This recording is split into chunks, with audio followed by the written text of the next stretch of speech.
बिहार में बेरोजगारी की समस्या के पीछे जो जड़ में बात है उसको आप समझिए क्या है।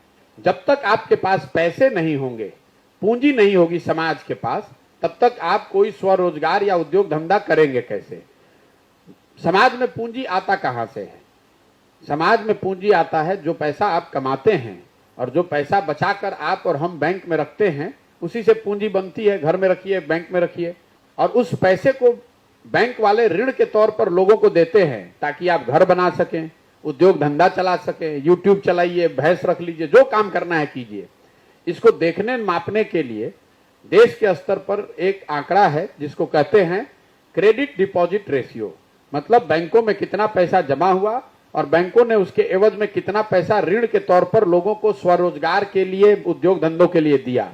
रिजर्व बैंक ऑफ इंडिया इसका आंकड़ा जारी करता है और देश के स्तर पर यह आंकड़ा है 70%। मतलब अगर 100 रुपया लोगों ने बैंकों में रखा तो बैंकों की यह जिम्मेवारी है कि उनको 70 रुपया ऋण के तौर पर समाज को उपलब्ध कराना है। बिहार में सीडी रेशियो है 40%।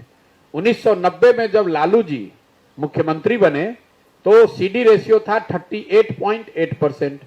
1990 से 2004 के दौर में लालू जी का जो जंगल राज रहा, उस दौरान सीडी रेशियो घटता घटता हो गया 23% और अब बढ़ के फिर 40 हुआ है 17 साल में।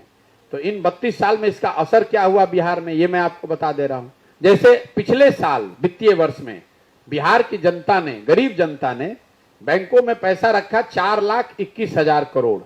तो 70% सीडी रेशियो के हिसाब से 2,80,000 करोड़ रुपया बिहार की जनता को ऋण के तौर पर, पूंजी के तौर पर बैंकों से मिलना चाहिए था। मिला कितना? 1,61,000 करोड़। तो बाकी पैसा कहां गया? बाकी पैसा बैंकों ने उन राज्यों में शिफ्ट कर दिया जहां पर उद्योग धंधे लग रहे हैं।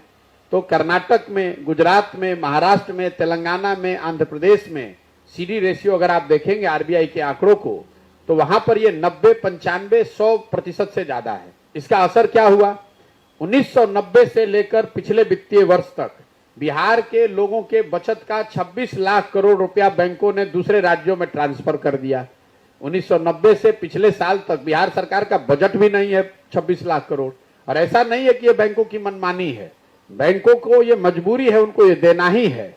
आप अंदाजा लगाइए, अगर 26 लाख करोड़ रुपया बिहार के लोगों के द्वारा अलग अलग चीजों पे खर्च किए गए होते, लगाए गए होते, तो कितने ज्यादा उद्योग लगे होते, कितने ज्यादा लोगों ने अलग से घर बनाया होता। अगर घर बनते तो लोगों को, घर बनाने वालों को रोजगार मिलता, उनको वही मजदूरी करने तेलंगाना नहीं जाना पड़ता, तमिलनाडु नहीं जाना पड़ता।